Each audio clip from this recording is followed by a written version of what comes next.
substance ay broken up into two or more different substances.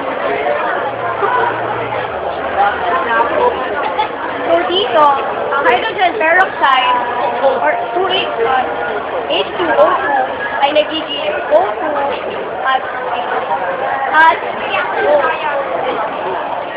O. So makikita nyo dito sa loob,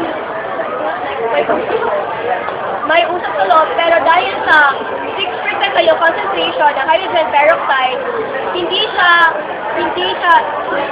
totally nalalabas. So, ikukumpara sa totoo experiment na kung saan ginagamit nila yung 30% na concentration.